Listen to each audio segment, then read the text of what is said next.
we're not going to do too much about the main actions or the main activity in relation to Gaza and Israel at the moment. I've seen. No, in fact, we will cover it shortly. This is probably more stuff that's going to impact how the ceasefire goes, how the peace plan goes. And if you know anything about the political and security aspects of Gaza after Israel's initial withdrawal, I can't remember what year that was. But basically, in a nutshell, the Palestinian territories, the West Bank and Gaza, basically have two different governments. You have the Palestinian Authority in the West Bank. They, in general terms, were what the PLO evolved into over time. Then you had Hamas. And Hamas were previously seen as a far more militant and hardline group than the Palestinian Authority. And when they seized power, I think they were initially voted in, but then seized power in the Gaza Strip. They then used a series of purges, basically, a lot of public executions. They effectively destroyed any legitimate opposition parties or political opposition to their rule and their imposition of security over the Gaza Strip. Some people would have said that they were little more than thugs in that regard. Others would have seen them a bit more differently.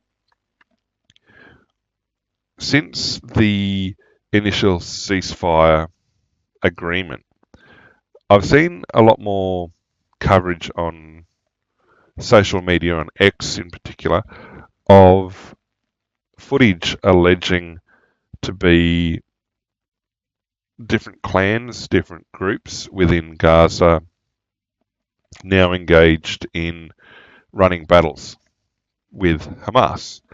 Now, these groups previously would not have had the courage to do this because otherwise Hamas would have basically executed them all.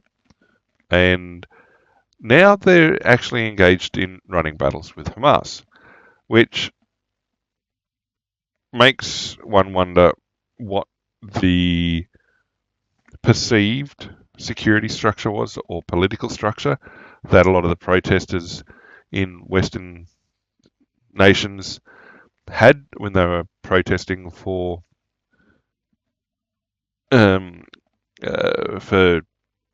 peace in the Middle East. It's also, I guess, a big step towards Hamas being demilitarized and removed as a militarized force, so to speak.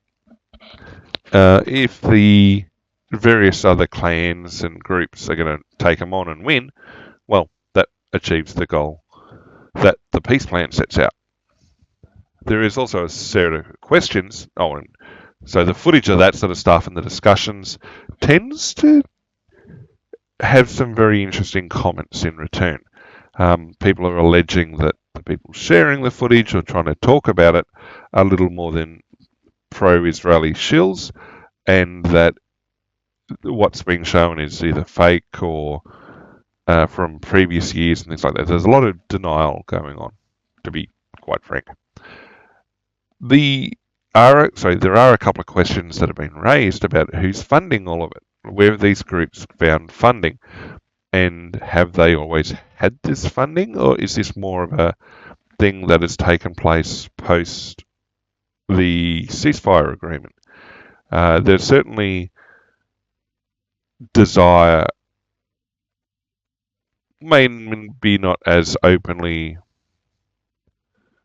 expressed in the past as it is now, for other groups to have their say in the future of the Palestinians and to the future of the Gaza Strip.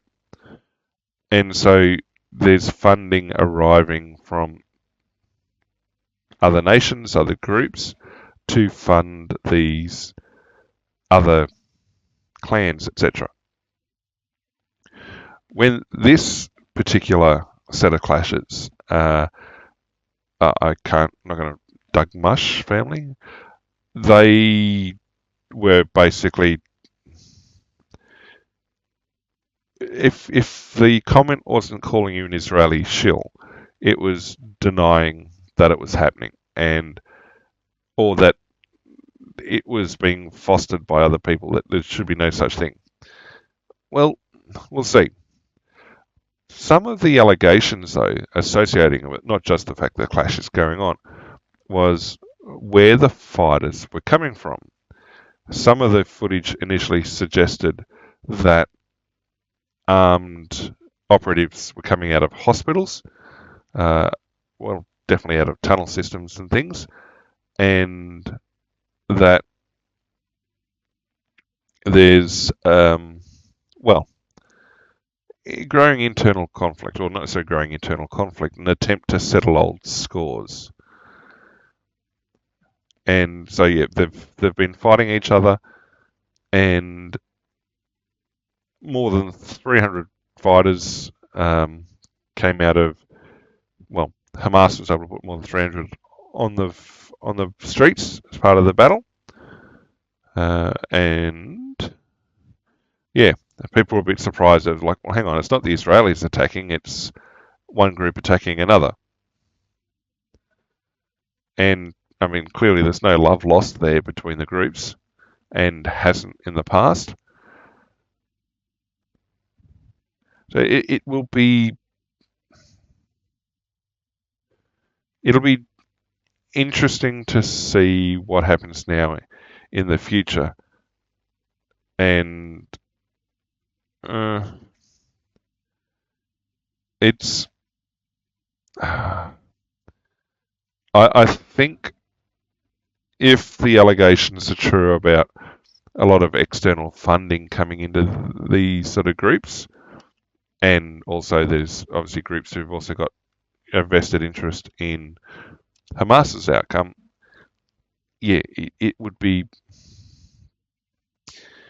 I think the next couple of months are going to be interesting to see what happens on the streets in Gaza, and how much support is received from the international community, and in which direction. So it expands on the previous article. Over 7,000 members of its security forces coming to provide control and security. Obviously, there's a bit of a vacuum that's caused after the Israelis pull back, and it's largely militarized background. Statements like, oh, this, which apparently came out of Hamas, heading to their fighters to cleanse Gaza of outlaws and collaborators. We're going to see, or there's going to be many, many, many, many reports of extrajudicial executions. And there's already been footage and imagery to suggest that that's already happening. Again, the commentary surrounding it is either people are pro-Israeli shills, or this is old footage, which in some cases it's only a few weeks old, but people say, oh no, it's outdated. It's like, well, no, it's still recent, still pertinent to the current event. We're going to see a purge, unfortunately.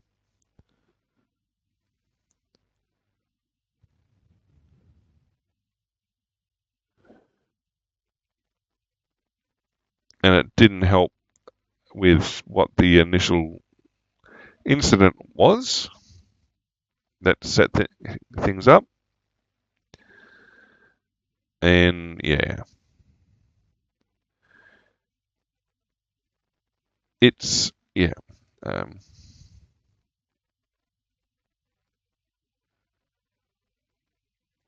Okay. Well, there is obviously, and we're going to look at an article next, which talks about the the first phase of the peace plan of the ceasefire deal is in place and seems to be rolling forward. The remaining elements, in particular the de-arming of Hamas, is one area where we think that, well, people are sort of anticipating that agreement and forward progress is going to be a lot harder to be achieved. Whether or not all or most of the 20 points are implemented is yet to be seen. Now, Hamas obviously is saying, well, look, we're not going to leave the place to thieves and militias or the Israelis, and that their occupation or their position is legitimate. Well, the point being, they're there to resist occupation, but Israel had withdrawn from the Gaza Strip and only re-entered post October 7, 2023. So does that, unless they mean the occupation is the Levant, in which case, okay, well, Hamas is basically saying they're never going to go away.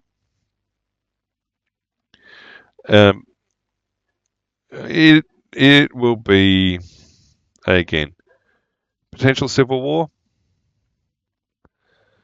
Maybe. There's quite clearly a lot of weapons and fighters in Gaza that are preparing for a very bloody period.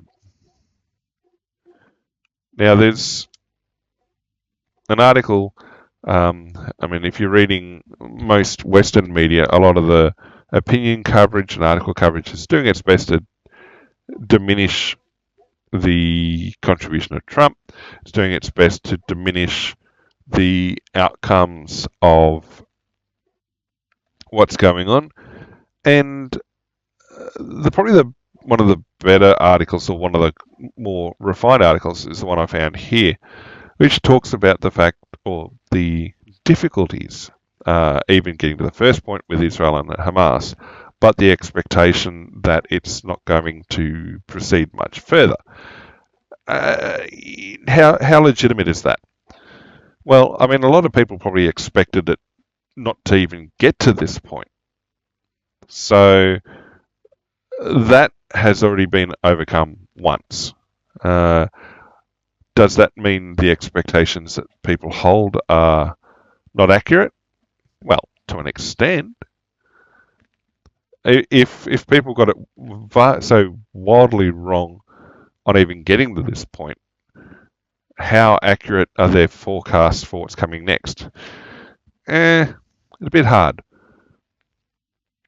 But in terms of the mediators having a bit of a chat about things, quite clearly the Qataris have had a fairly heavy involvement with it because they've provided a degree of support and protection to Hamas over time, hence Israel's strikes against Hamas in Qatar the other week. And, I mean, issues such as Hamas's arsenal, well, they're very much unlikely to be handing it back, particularly if they're about to dip into a civil war. And the idea that a comprehensive agreement's not quite ready. Again, it'll be interesting. Obviously, there are issues that will take time to thrash out. The agreement, I think, can be agreed to in principle.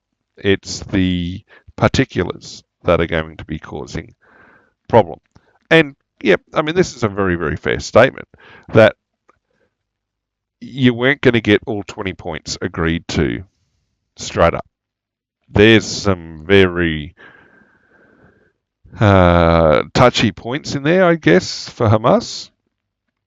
And like I was saying the other week when I was talking about it, it's alleged that the initial plan that Trump had put forward, based off coming out of talks with Islamic nations at the UN General Assembly, that Israel had then applied pressure or had negotiated to have their interests better represented in the 20-point plan.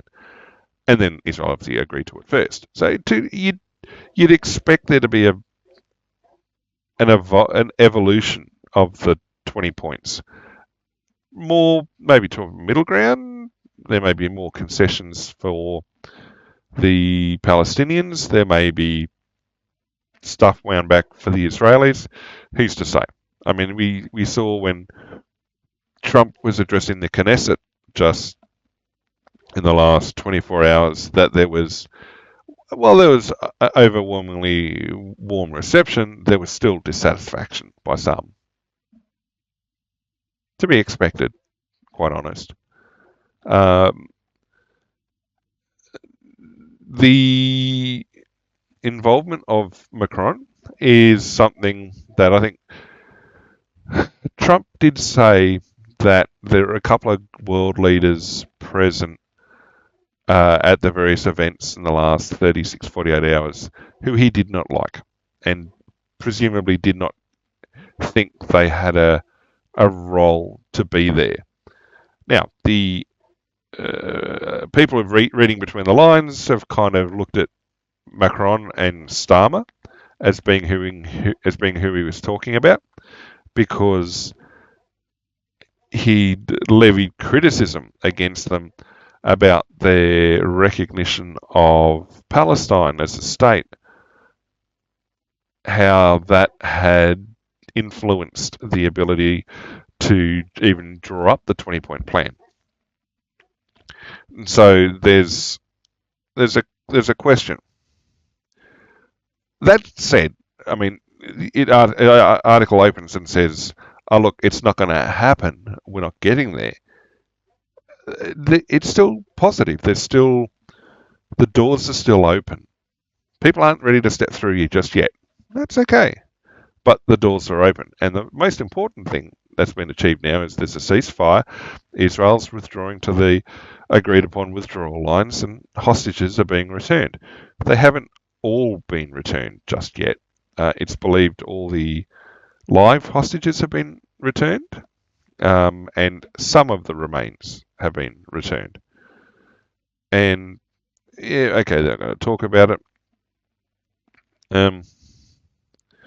A 5 to 10 year truce, I think that's going to be.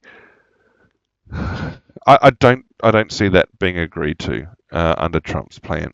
It's more going to be pushed towards a permanent truce, permanent peace, and quite clearly they're opposed to disarmament.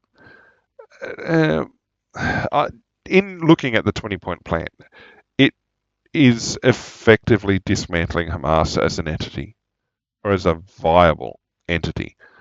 And quite obviously they're not going to agree to that. I mean, despite what good for their people may come out of it. And then this comes down to what are the motivations of Hamas. If they're not going to agree to it, then it kind of sends the message that it was never about the Palestinian people. It was about eradication of another people. And this then goes into the question and the debate of just what it is that people are protesting for in the West, and what is it that, Hamas in particular are aiming for. Now, they're one of the main pushers of the whole from the river to the sea statement. And the funny thing that was also raised, that I saw raised in discussion this morning, so in the last 24 hours, was, okay, the ceasefire's in place. There's been a lot of whining and complaining in opinion columns and in the media of, this is never going to work. It's not Trump's, doesn't deserve credit, and so on and so forth. And then we've seen protests continue. And it's like, well, what are you protesting for now? There's an effective ceasefire. There's a progression towards a peace plan. There's progression towards formal recognition of the Palestinian people as a statehood and things like that. It's like pretty much everything people have asked for is there. So if you're going to continue to protest and continue to get out there and continue to protest in the face of everything that's going on, starts giving more fuel to the argument that it's little more than anti-Semitism. It was never about recognition of the safety of the Palestinian people. It was about eradication of the Israeli people. And that if you're going to argue that what was happening in Gaza was a genocide, then some people have suggested that Trump should get credit for ending a genocide, which I don't think is going to go down very well with a whole subsection of the population. But if you want people to use the words that you're protesting for and use your own arguments, you've got to accept it when those things are changed or those things are addressed. And so the question is, well, why is there still protests going on?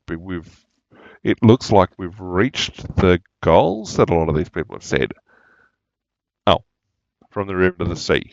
That's not going to happen. That's in itself a genocidal statement. And there's some people already whispering and already discussing in more hushed tones that we're going to see with these ongoing protests that it was never an idea about the Palestinian people, about self-determination and things like that. No. They were just a tool to be used for the broader purpose. Yeah, I mean, some of that's jumping at shadows, but there's still quite a lot to it that there's still a lot of merit to it. It is interesting, though, to see that Hamas is no longer a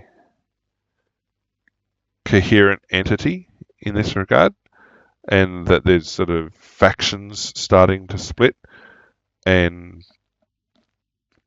some hardlining, some softening, etc.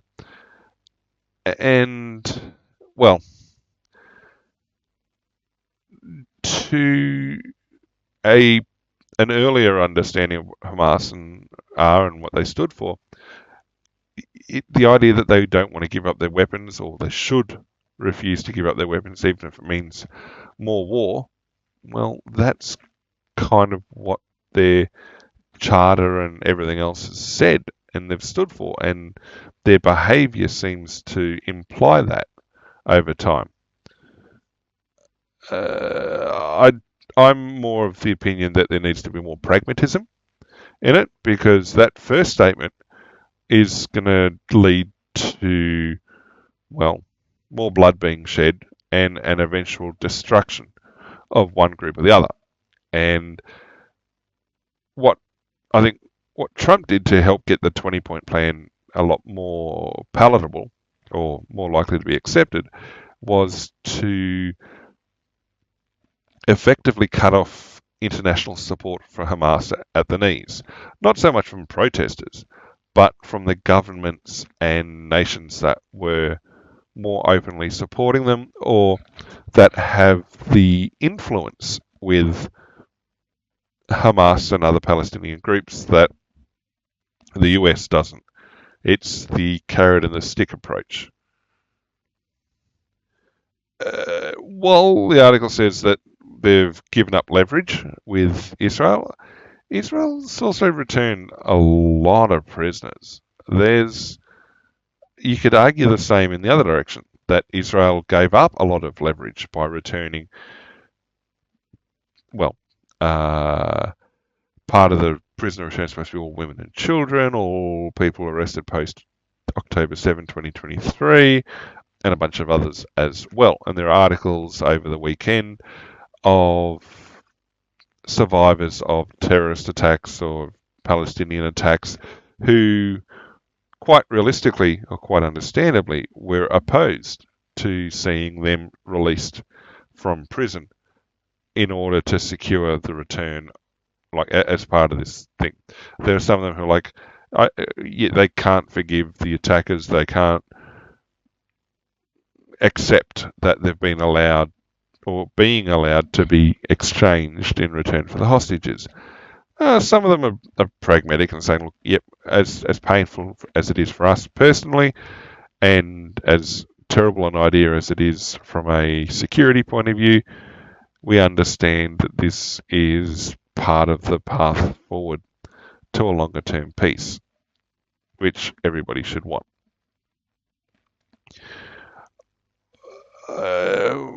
I can also understand that, yes, it does look like a surrender to Hamas if the plan goes through. I mean, it's what it looks like on the surface, and yeah, the what has changed is how the international sport goes. We'll see how it goes forward.